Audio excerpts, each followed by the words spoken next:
Hola chicos y chicas de Integra. El video del día de hoy trata sobre los sistemas del cuerpo humano y está dirigido a estudiantes de noveno grado que cursan la materia de ciencias.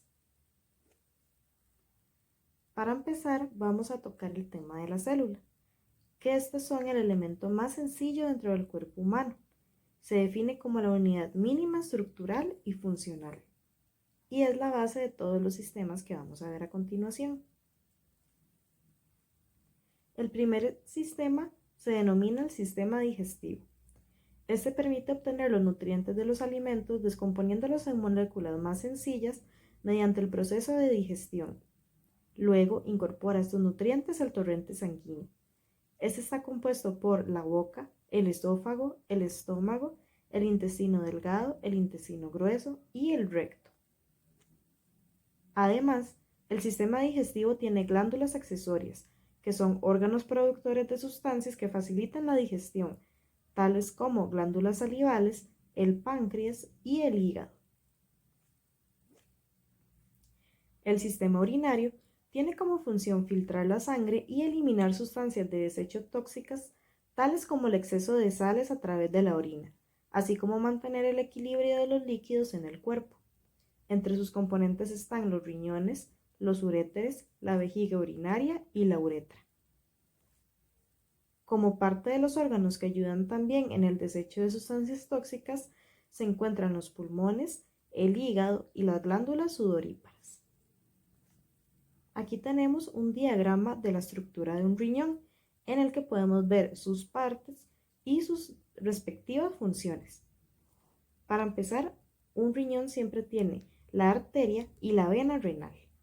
Luego tenemos la pelvis renal, que es la cavidad en la que desemboca toda la orina producida por el riñón antes de pasar a los uréteres, la corteza renal, que es donde se localizan las nefronas, las estructuras encargadas de filtrar la sangre, la médula renal, que tiene unos conductos que recolectan la orina formada en las nefronas, y la cápsula renal, que protege de golpes e infecciones al riñón. El sistema respiratorio toma el oxígeno del aire y expulsa el dióxido de carbono que se produce por las actividades celulares mediante el proceso de respiración. Este está formado por las fosas nasales, la faringe, la laringe, la tráquea, los bronquios, los pulmones, los bronquiolos y los alvéolos. Como parte de las fases del intercambio gaseoso, ocurre en tres: la pulmonar, la sanguínea y la celular. Como la primera fase, que sería la pulmonar, durante la inspiración el oxígeno del aire pasa a los pulmones. Durante la expiración el dióxido de carbono pasa de los pulmones al aire. Como segunda fase, que sería la fase sanguínea, el oxígeno absorbido por los pulmones pasa a los alvéolos pulmonares y de estos a la sangre. Finalmente, como la fase celular, el oxígeno pasa de la sangre a las células. El dióxido de carbono pasa de las células a la sangre. El sistema circulatorio. El sistema circulatorio transporta sustancias como nutrientes, hormonas y oxígeno por todo el cuerpo. Ayuda a regular la temperatura corporal, elimina desechos y protege al organismo de agentes causantes de enfermedades. Este está conformado por la sangre, que está compuesta por el plasma, y las células sanguíneas, que a su vez estas pueden ser de tres tipos: glóbulos rojos, glóbulos blancos y plaquetas. Además está compuesto por el corazón y por los vasos sanguíneos, que estos también son de tres tipos, denominados arterias, venas y capilares. Aquí tenemos un diagrama que nos ejemplifica el proceso de la circulación sanguínea. Entonces, como primer paso, las venas llevan la sangre con dióxido de carbono hasta el corazón, que se denomina sangre venosa. Como segundo paso, las arterias pulmonares conducen la sangre venosa del corazón a los pulmones para que expulse el dióxido de carbono y recoja el oxígeno. Como tercer paso, las venas pulmonares llevan la sangre oxigenada desde los pulmones al corazón. Como cuarto paso, la sangre oxigenada sale del corazón por la arteria aorta y las arterias se encargan de distribuir la sangre oxigenada por todo el cuerpo. Como último paso, los capilares facilitan el intercambio de gases, nutrientes y desechos entre las células del cuerpo y la sangre. El sistema nervioso. El sistema nervioso relaciona al ser humano con su entorno, coordina la acción de las diferentes partes del cuerpo y controla el pensamiento y la memoria.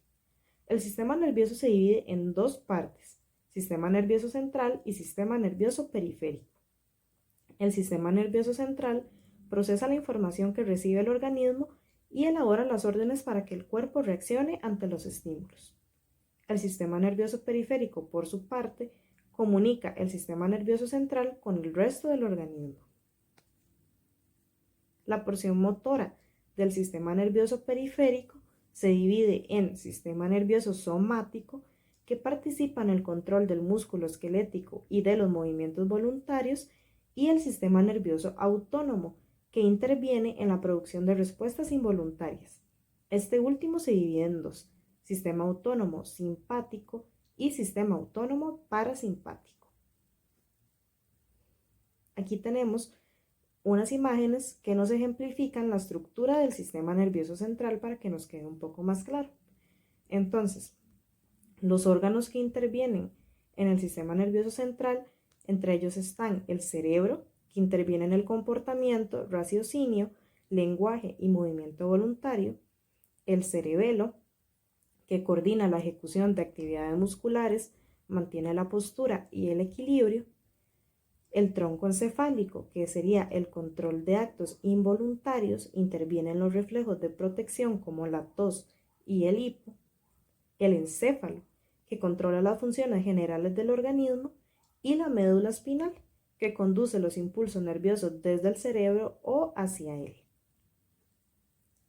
El sistema inmune mantiene los microorganismos infecciosos como bacterias, virus y hongos fuera del organismo, además de destruir cualquier microorganismo infeccioso que logre ingresar al cuerpo humano. A los órganos que forman parte del sistema inmunológico se les llama órganos linfoides.